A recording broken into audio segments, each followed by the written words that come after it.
Continuing north. You're in a blue carpeted hall. Everything has been decorated with a beautiful silk carpeting from the floor to the ceiling, creating a plush environment for warm greetings and royal processions. You may go to the north or south. Let's continue north. You're in the Chamber of Truth. This plain marble room is completely barren except for yet another inscription on the floor which reads, "Seek the truth here." Well, let's go to the east. You're in the lonely hall. As you glance around this barren stone chamber, a sudden surge of emptiness fills your soul, bringing the emotions of hopelessness and despair to your heart. A tear runs down your cheek, but you brush it away, and deep inside you feel the inspiration to bring life once again to the world of Kyrandia. Let's keep going east. You're in the chamber of the body. This corner chamber is mundanely decorated, except for the quite noticeable feature of a large chasm splitting one half of the room. Its width, strangely enough, is difficult to accurately estimate. You cannot help but wonder if you could successfully jump across. There are smaller halls leading off to the north and west. Well, so while I'm here, this is the way to get to level 13. And what we have to do, cast this spell, make my D, and then jump.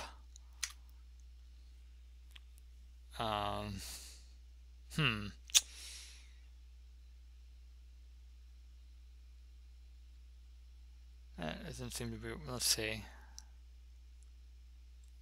What about east, south?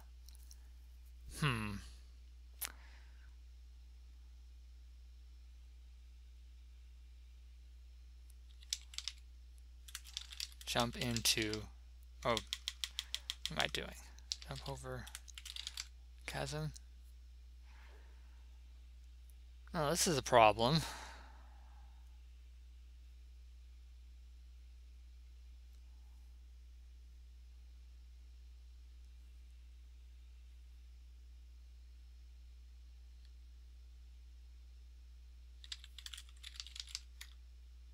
There we go. Okay, so the walkthrough failed me slightly, but I figured it out. You leap with all your might and cross the chasm. A brooch appears among your possessions. Let's take a look. The brooch sparkles with dark blue gemstones, radiating an aura of sheer magical beauty. It is something to be treasured for the rest of your mortal life.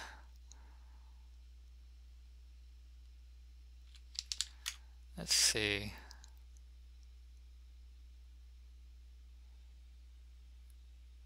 Alright, well, let's go on to the north. You're in Blackened Quadrangle. Apparently decimated a while ago by a great blast of fire, nothing remains in this intersection of four chambers. You can go north, south, east, or west. To the west, you're at the Waterfall of Fantasy. Shrouded here in purplish mists lies the most awe-inspiring wonderment of the magic of Tashana, the mystical Waterfall of Fantasy.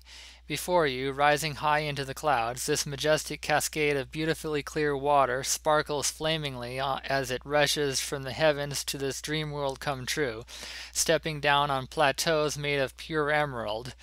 At the bottom of this jeweled cataract, an enchanting crystal clear pool has formed in serene harmony with this enchanting place of legends.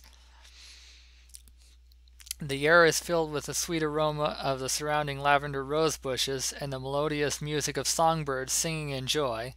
In the sky, night and day, shines the brightest rainbow you have ever seen, and floating above it are golden letters which read, and by the way, that's the same thing that appears in acrostic form at the Fountain of Eternal Magic. That still don't know what it means.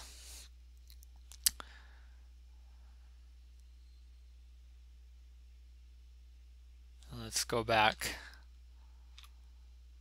to the east. You're in a beautiful small chapel. Oh, how lovely this religious chamber appears to your worldly eye, all delicate and good amongst the chaos of reality.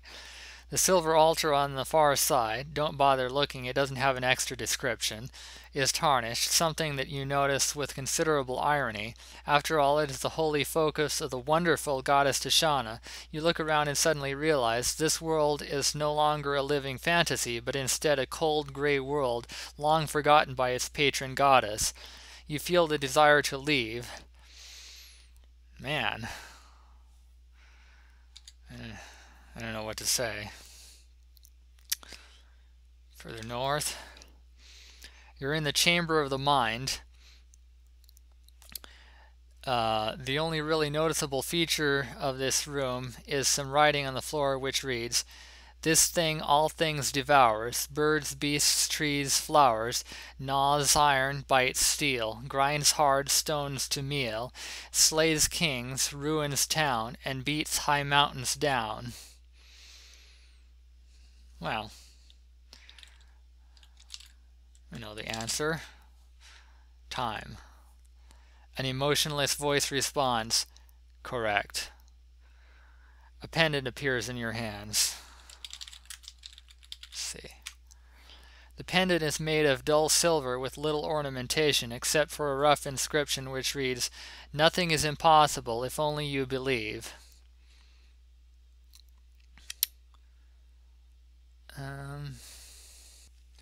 Go further west. You're in the Hall of Feasting. This hall was once used to hold the great feast of the Honorable Lady Kyra. Its latest feast, however, was the feast of the dragons.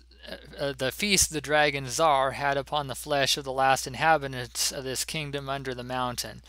Remnants of human bones and other body parts, as well as large globs of blood stains, are everywhere, mandating the evil which has taken over this cold gray place. You can exit to the east and west if you wish, or you can just choose to stay here and rot like everything else.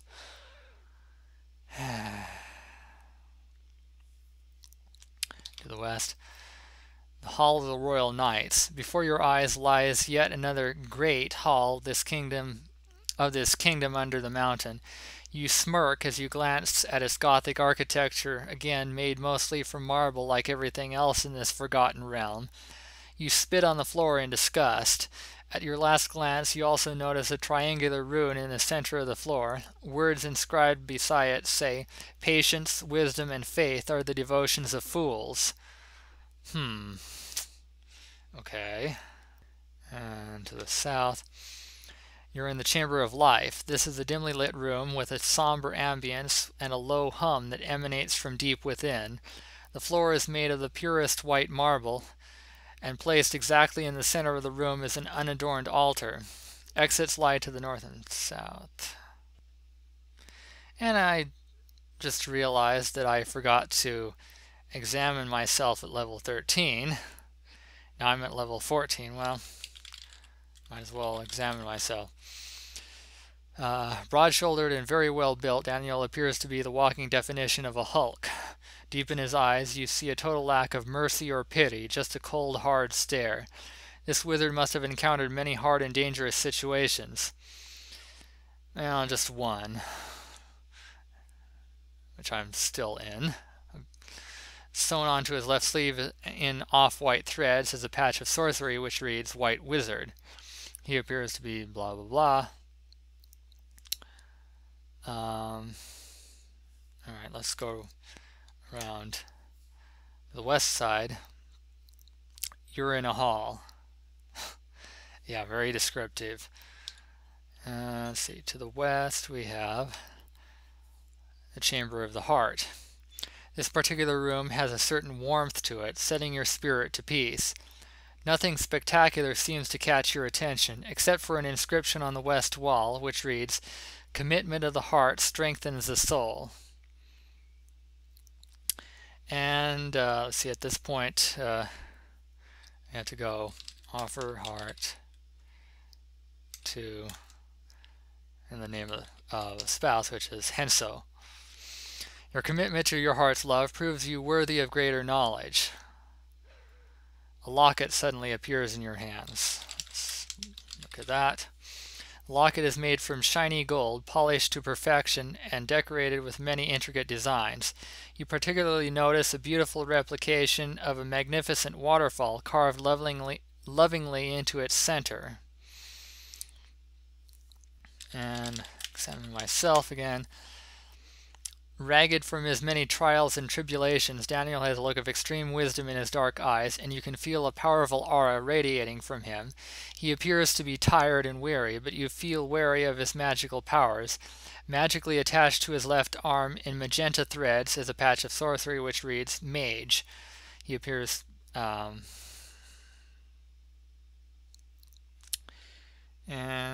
let's see, to the north. You're in a crumbling center. This intersection of 4 chambers is slowly being destroyed by the decay of time.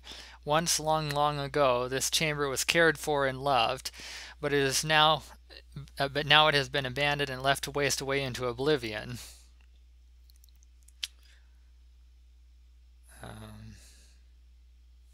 To the west, we have Chamber of the Magic Orb.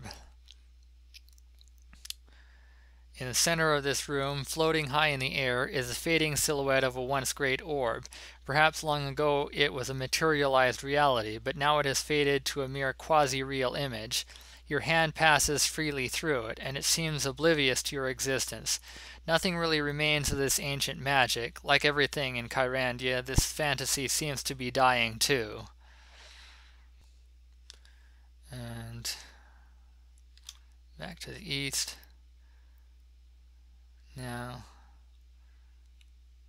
about on the east. Now we can actually go to the east. So let's go north.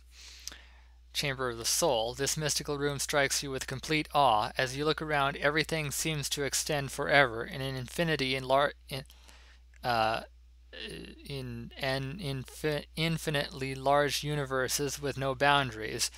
Far in the distance, billions of stars glimmer as whole galaxies grow and die before your eyes.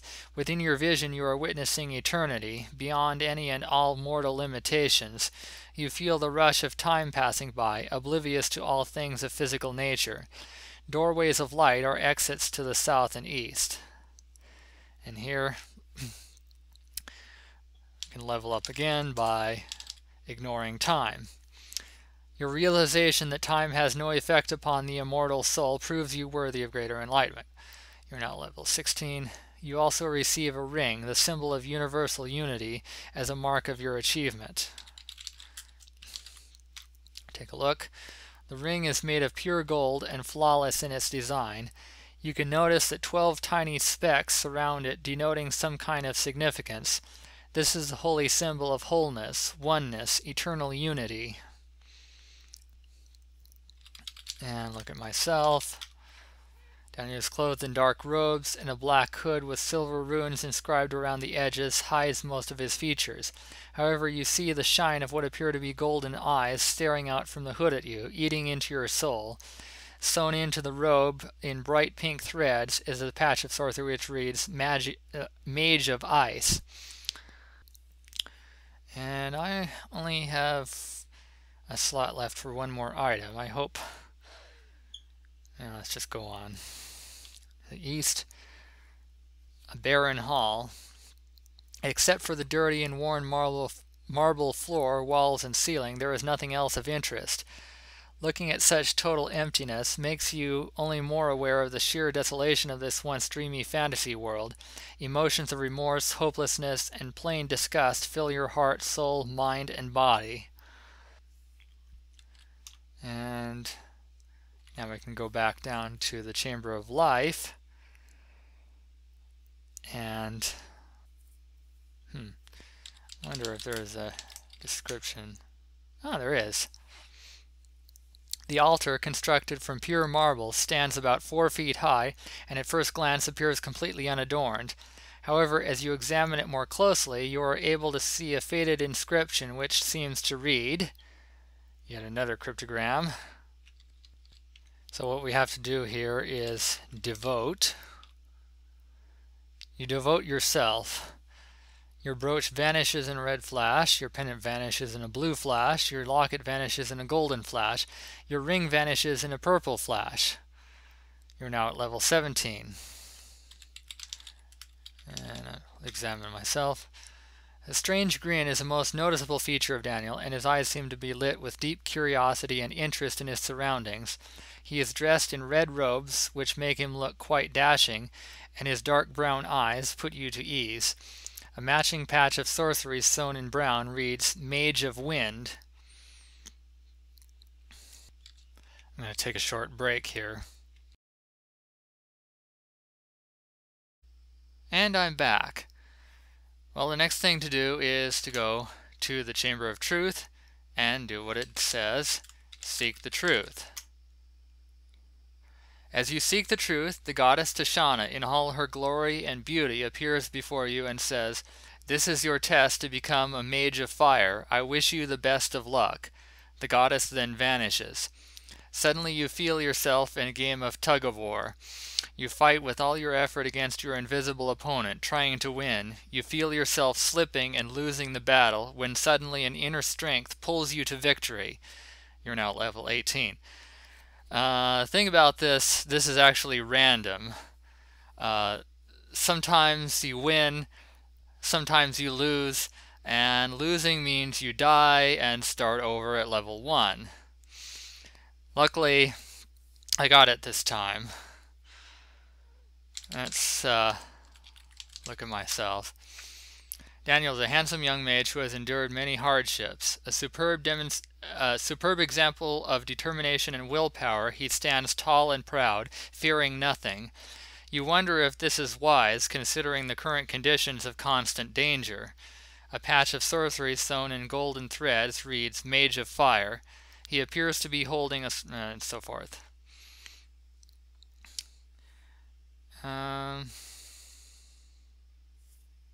What's next? Yeah, we go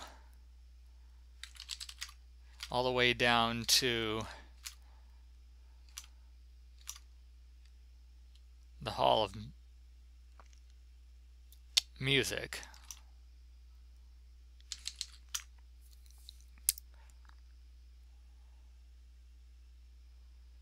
And sing.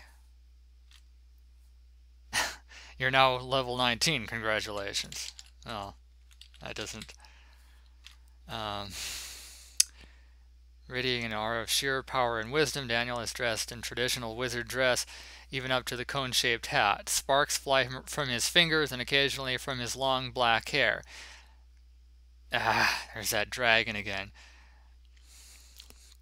You shake as you feel some supernatural forces being emitted from his body, sewn onto his left sleeve in orange threads.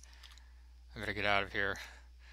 It's a patch of sorcery which reads Mage of Light. And then we want to go to the Hall of Memories and forget.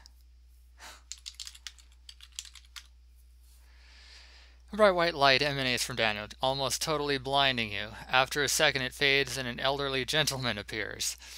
This wizard radiates a great deal of mystical energy, both magical and charismatic. Within his eyes you see the stars of wisdom. Delicately attached to his right sleeve in amber threads is a patch of sorcery which reads Archmage.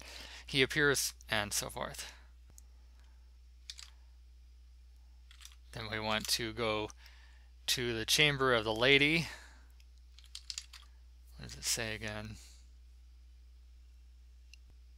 And for whatever reason, believe in magic.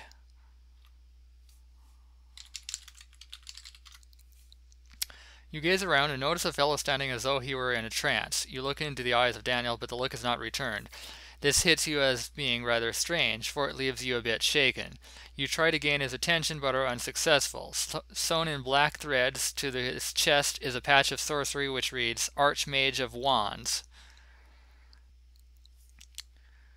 then to the Hall of Hearts, offer love. Standing before you is a middle-aged gentleman who is starting to show his age. Daniel has small wrinkles appear on his forehead and his hands shake a bit. Dressed in a dull green cloak, you can detect that he may be hiding something. Sewn onto the left shoulder of the cloak in yellow threads is a patch of sorcery which reads Archmage of Staves. Now to the Hall of Marble Pillars. Wonder. Daniel is a wise old gentleman, but an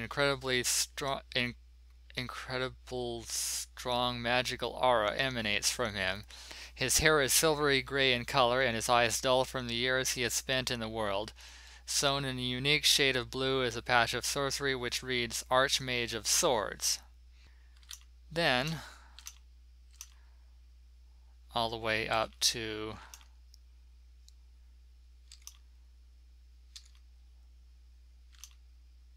the Chamber of the Magic Orb. Believe in fantasy. As you gaze into his eyes, you feel as though Daniel were beckoning you to some greater cause, or to perhaps warn you of some kind of impending doom. You are left with an unsure feeling of your meaning or the meaning of life as it exists. Neatly sewn in white threads upon his right shoulder is a patch of sorcery which reads Archmage of Jewels. Okay, just one more to go.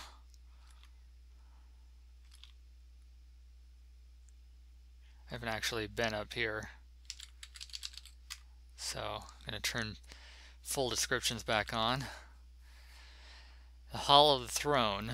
Constructed from the purest marble in a Gothic-style architecture, this beautiful hall served as both a greetings chamber for those who came to see the Lady Kyra and a feasting hall for any special royal banquets or other such events. Once alive with activity, it now lies empty. Wonder if there's a description. Nope, okay. Off to the east.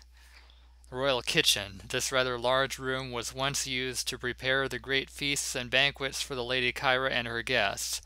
Now, however, it lies barren and deserted, as if some horrible evil had vanquished the good magic that once thrived here. A strong odor of sulfur floats from the northern wall.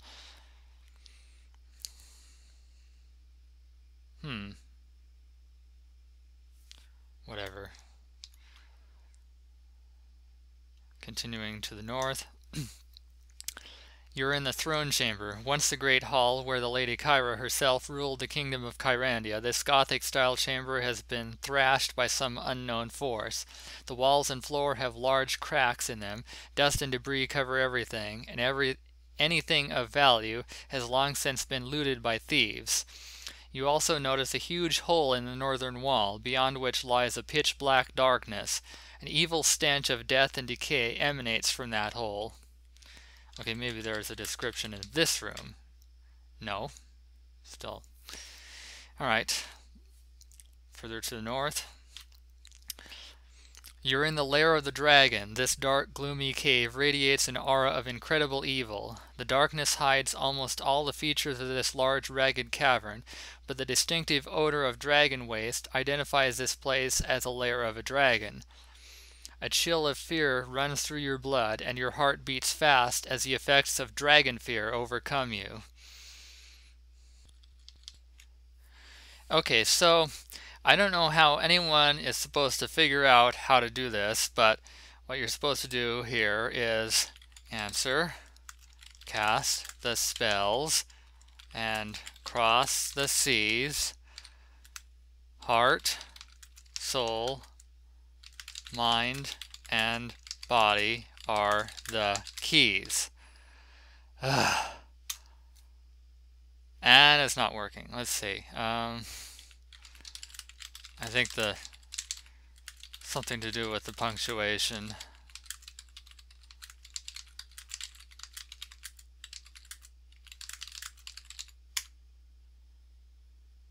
Hang on just a minute.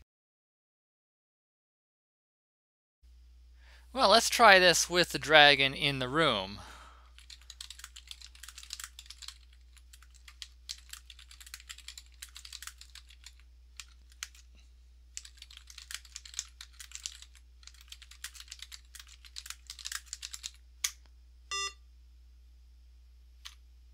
There we go. The dragon looks at you with contempt, yet respect. Isn't that a contradiction? Whatever. You're at level 25, Archmage of Legends. You fear the dragon no longer. Congratulations to you, Archmage of Legends. You have mastered the magic of Kyrandia. Of course, you are now eligible, and so forth. However, you have won more than materialistic treasures, for to have reached this point, you have experienced a magical journey through the very heart and soul of the author, and witnessed a visionary fantasy of true love across time and space forever. Follow your dreams, for the story of Kyrandia is one we all live, in one way or another, and the story will never end. Well, it has kind of ended for me. I'm glad it's over, because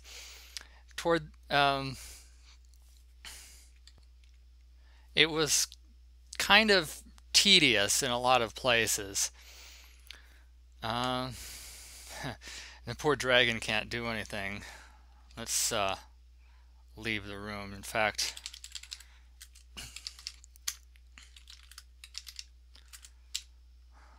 I'm going to leave this castle. Anyway, for my next LP, I'm going to do King's Quest 6 with Sound Canvas. And I want to try something a little different for that one, because the story has quite a few branches. I want to get input from you, the viewers, on which way I should go at various points. So I hope you'll join me. Goodbye.